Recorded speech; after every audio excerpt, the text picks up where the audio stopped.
Where we at? We are at the Tat Shack. Where the hell is that? It ain't Mississippi, I can promise you that. Yeah, it's Sunday morning, about 6:30. We're geared up and ready to go. Just spent the night at the Tat Shack. I would say it's relatively well known. I don't know. I guess it depends on the rider, but that's the Tat Shack. It's a free place to stay for Trans-America Trail riders. That's the emblem. That's Sam's emblem for the Trans-America Trail. And so this guy, like other people out there, kind of putting some trail magic out there and offers a free place to stay. There's nothing special about it. It's covered. There's air conditioning. There's running water, toilet, shower, few beers in the fridge and some cold water in the fridge, and then the stuff that other riders leave in another fridge that's turned off. Anyway, kind of cool.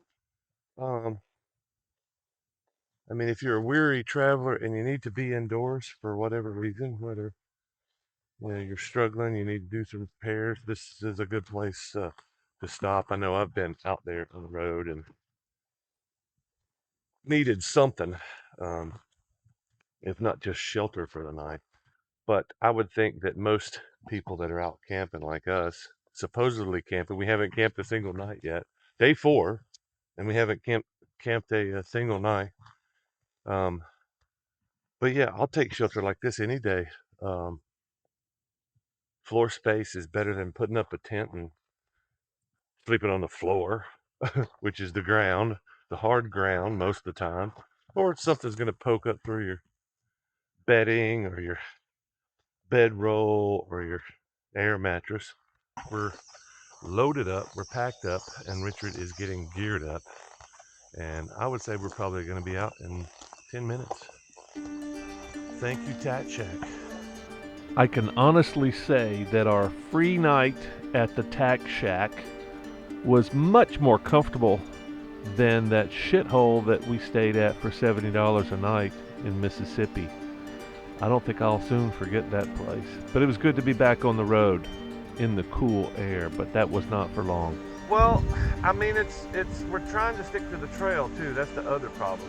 If it was just me and the trail wasn't so important, I'd be like, yeah, I don't have to stick to the trail. I need the internet, and I'll go north or south or east or west, whatever I got to do. So we're trying to stick to the trail, so we got the double whammy. I had to make this call to explain why I was having trouble communicating.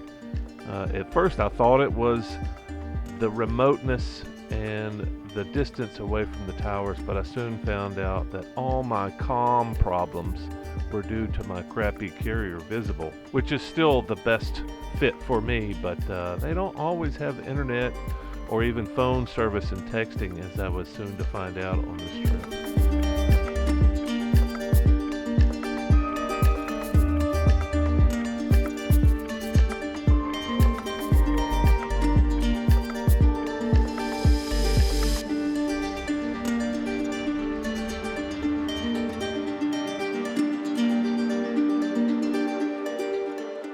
I've ridden quite a good bit of pavement in Arkansas over the past few years, but I really enjoyed this nice mixture of dirt and pavement, and these sandstone bluffs just appeared to be everywhere, and I think it was just a perfect mixture of pavement and dirt for these sections of Arkansas.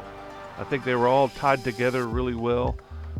And the scenery was just mind-blowing, and we got lots of fun zipping along the highways and connecting them all with dirt paths through the mountains of Arkansas. Just a fantastic day of riding.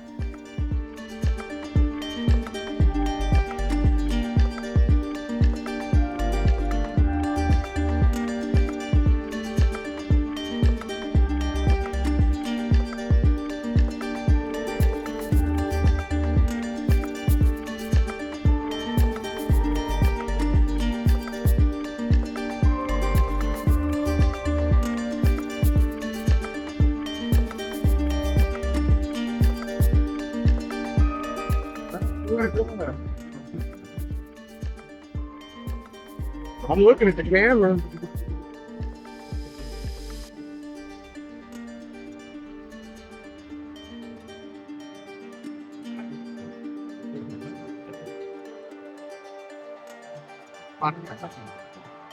Oh, you gotta be fucking kidding me. You don't wanna know what it is? It was my koozie.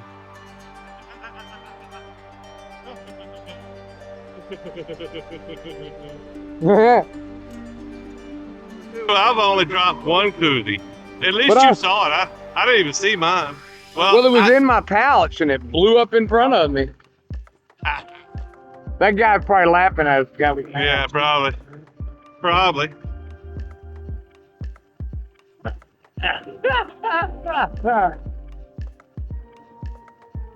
They do not grow on trees. So much of this day was spent riding atop a mountain or 2 or 6 and riding these epic ridges. And many times you had open views of the scenery around the mountains, which was something special. But these towering sandstone cliffs and pillars that we crossed were very iconic of this region, and hard to find anywhere else in the South. It just made the journey down these roads just something really special. And every once in a while you got to see a nice scenic overlook.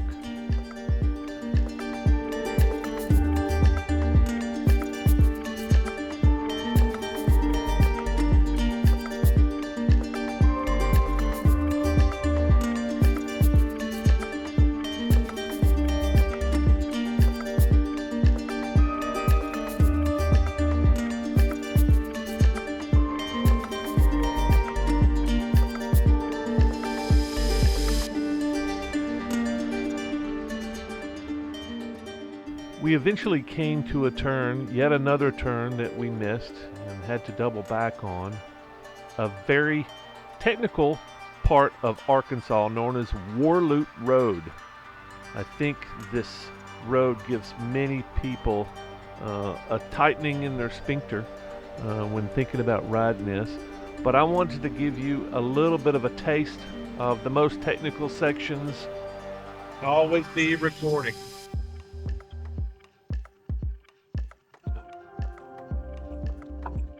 Oh, kind of nasty. I would say there's been a bunch of damn side-by-sides and four-wheelers down here. That's kind of what's fucking up. That's what I'm saying. Yeah. Oh, damn.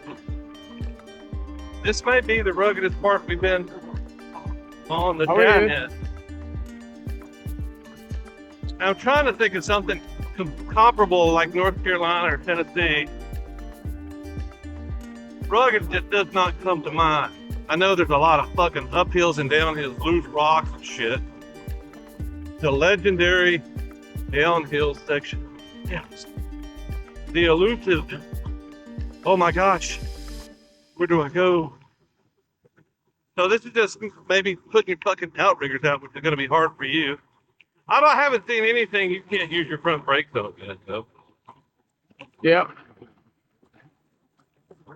I'll let you know if I see something sketchy. It's weird way through this shit, man. What I'm doing? I think it seemed like this is it. This is the one I remember. It's funny how I remember vividly oh yeah, that does look kind of stiff. A little bit Well, sketchy.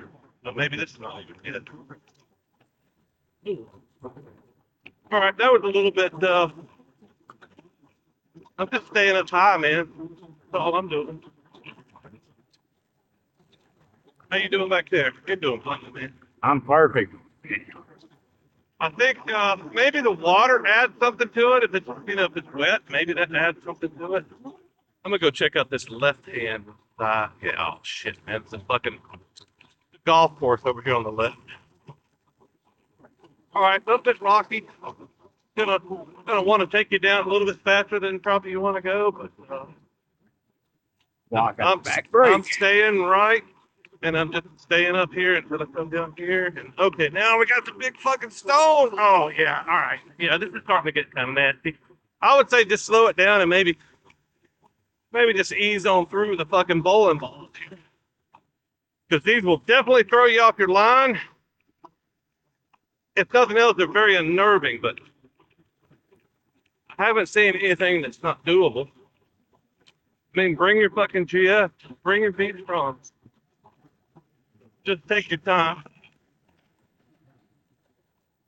Oh, and leave your wife and kids at home. No women, no kids. No women, no kids. No women, no kids. Okay, it's starting to get tricky here.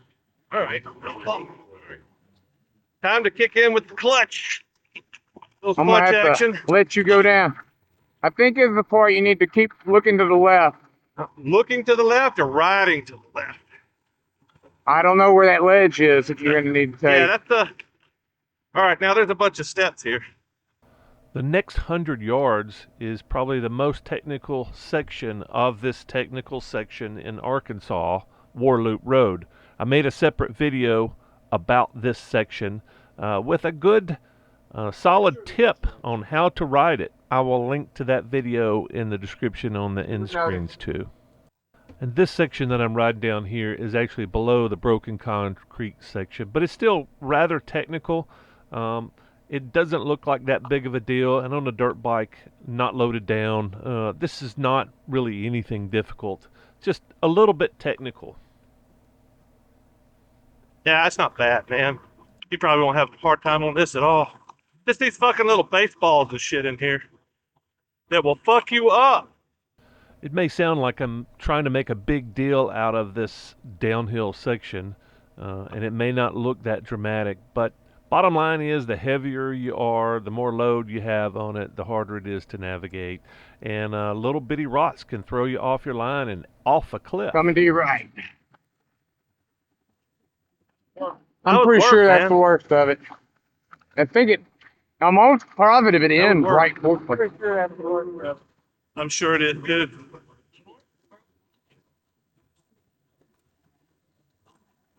Well, no wonder somebody brought a load of sand or gravel in here. All right, there's some shit in the middle of the road where I just came through. So be careful.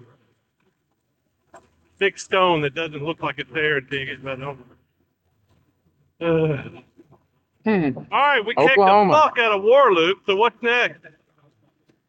And as Richard had predicted, that was the worst of it. And I would say probably around a mile of technical riding is about all that there was on Warloop. You know, it's not all smooth sailing. It's obviously it's been beat up by probably four side by sides and four wheelers, etc. But yeah, it's just a worn path, and I think it's good to know what you're getting into before you come down here all loaded down like we were. I would say both Richard and I are pretty good riders, but still, you got to be careful. I guess we could have blasted through here a little bit faster, but you know we're we're 3 days from home at best right now. Even if somebody was there with a trailer to pick us up and take us out, dead bodies and all. But yeah, it's just something to think about. Go back and watch that the tip video that I put out there, and I'm sure you can pick up at least a new technique, and it's the thing that I would recommend on this section too. Did you put any inputs in, or what happened?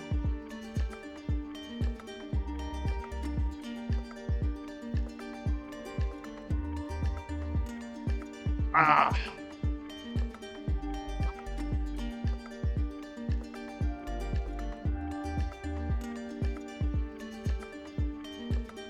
Is there anything that we can learn?